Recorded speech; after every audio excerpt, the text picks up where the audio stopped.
believe in a Toronto of prosperity and opportunity for all of our residents. But that vision takes hard work and it takes toughness. It takes investments in the right things, investments in transit and affordable housing.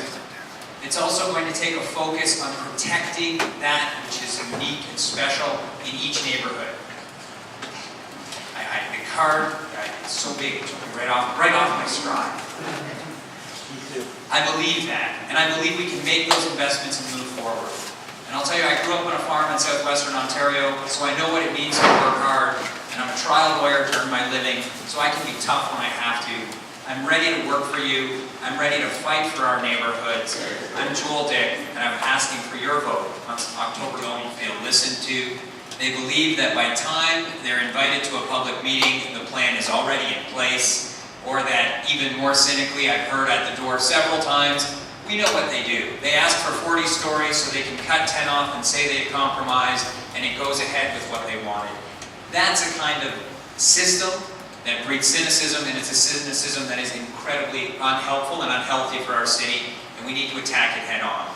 There are a lot of things we need to do. The first is transparency. We simply need to be much more transparent from the very start of the process. And that applies to those Section 37 monies as well. I know that's been a frustration in this neighborhood where people have tried to track them and had great difficulty finding out exactly where they are. You shouldn't have to do that work. The councillor's office should be doing that work.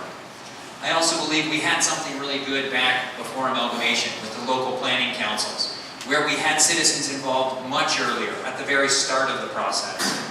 The other thing I've called for is an expansion of the design review committee.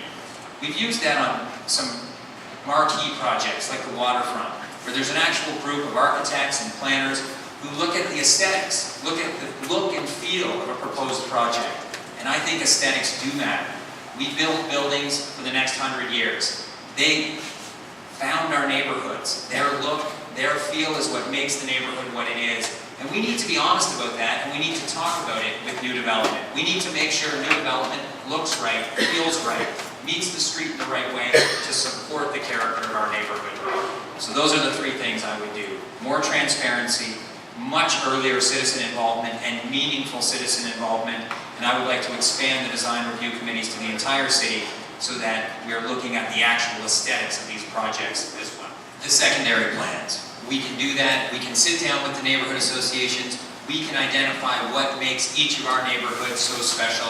I would start with the secondary plans because we can. The secondary plans also give us more ammunition at the OMB.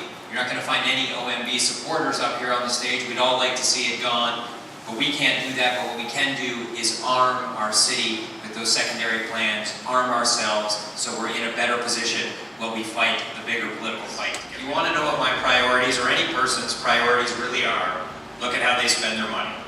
We can talk about whatever we want, but what you spend your money on are your real priorities. If we're serious about heritage, then we need to increase the heritage staff so we don't have a backlog. If we're serious about protecting our neighborhoods, we need to finish the secondary plans, even though they are expensive, and not say we'll make it a co-op project. We need to do it. So my question is, are we serious about it? And I tell you, as your councillor, I will be serious about it. I will fight for the heritage budget and to increase that staff. And I will fight to make sure those secondary plans get done so we really can protect the heritage of our communities, because I think that truly is what makes us such a great city. The uniqueness and the vibrancy and the differences between our unique neighborhoods. And we need to protect them now. And that's where my priority is when we go to court. You know, I think one of the things we haven't done a great job in the past in Toronto is learning from other cities. I think we could do a much better job looking to Europe, looking to the US, and we're quite correct. I was quite correct. There are great models. There are models that work. There are trust models, non-governmental models we haven't used. Let's look at them. Let's use them. But also, let's take the problem on head on. We need to look at its property tax itself and ask why that's being allowed to happen. Why it is that we simply say that's a future development site, and why someone can't say, no, it's not. We are preserving that building. So we need to take it head on in government, but also, yes, let's look at the models around the world. Let's not make all of our own mistakes. Let's take what's best from some other cities that have learned incredibly important. I'm going to tell one story. My campaign office is down on Dundas. It's a ways away, and there's a little falafel shop 3 stores down. You can imagine during a campaign, I'm down there all the time. Right out front, there is an 8-inch hole in the sidewalk. So I asked the owner, how long has that been there? Months, months and months. And the safety precaution that's been taken is an orange pylon, which usually is missing. Sometimes it gets flipped upside down and shoved in the hole, but there the hole sits. And that's unacceptable. And it's a hazard for all of us. But think about someone who may have a vision problem, who's walking down the street using a cane. They'll miss that, but if they fall in and break an ankle, break a knee, it's a serious problem. And that kind of lack of repair makes the city unwelcoming. It means people with mobility problems, with vision problems, don't go out, don't act as pedestrians. So the first thing I would do is get our repairs finished. Do them on time. When a business owner calls the city and says, I have a hole in the sidewalk in front of my business that's 8 inches in diameter, someone should go and fix it. And fix it doesn't mean put a pylon on top of it. That's not a fix. So that's the first thing. The second concrete thing we can do. The old-fashioned yellow flashing crosswalks that we all see, they're not safe. We know they're not safe. Drivers don't register them.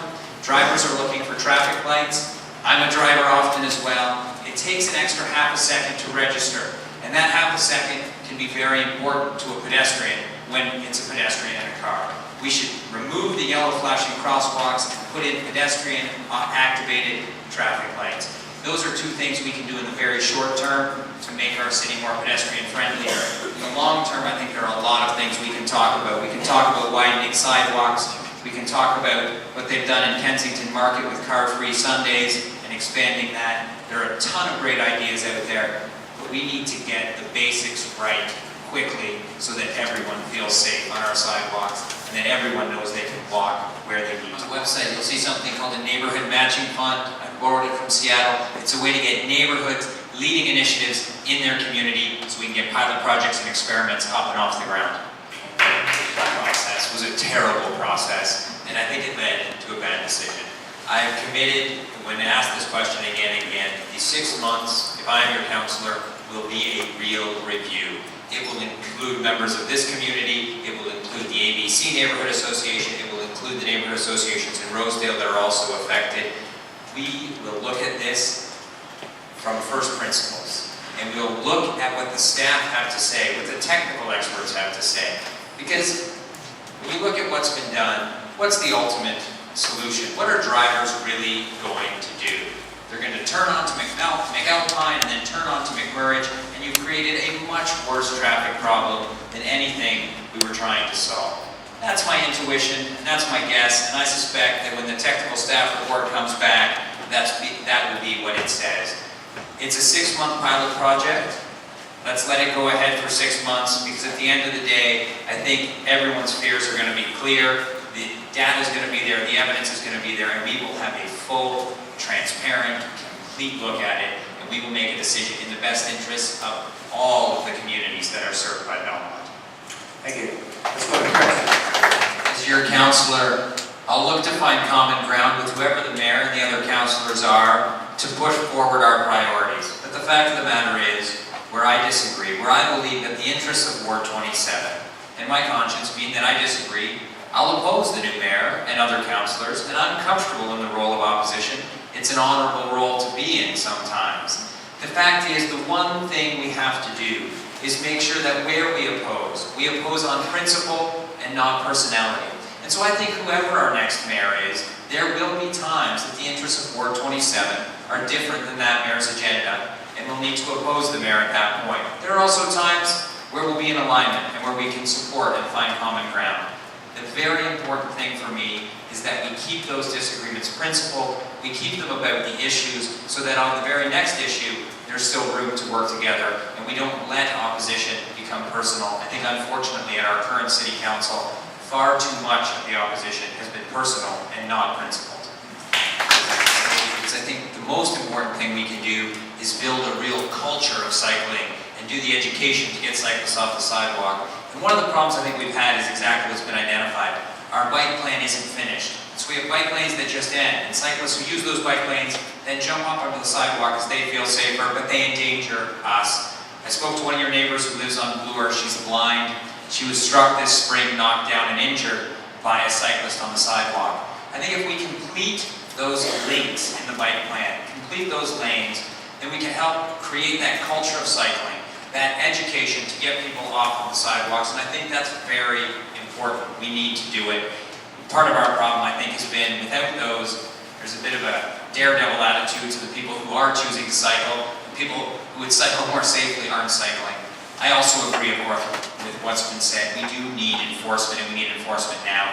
Even though I understand the problem cyclists face, it's not safe for them to choose to go on the sidewalk. If they don't feel safe, they need to dismount and walk their bicycle if they're going to be on the sidewalk. So we do need enforcement.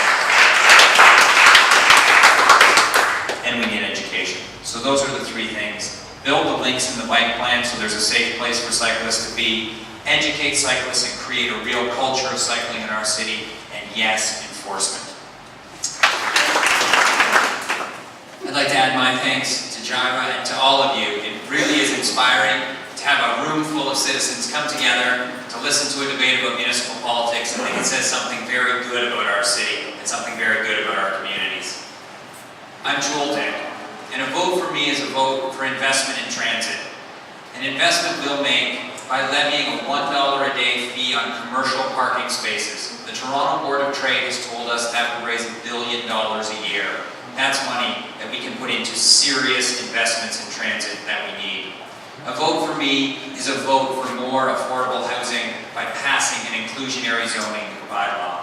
And a vote for me is a vote for a forward, open, transparent, multi-year budget process, because I'll work to implement the recommendations of the Toronto Open Budget Initiative.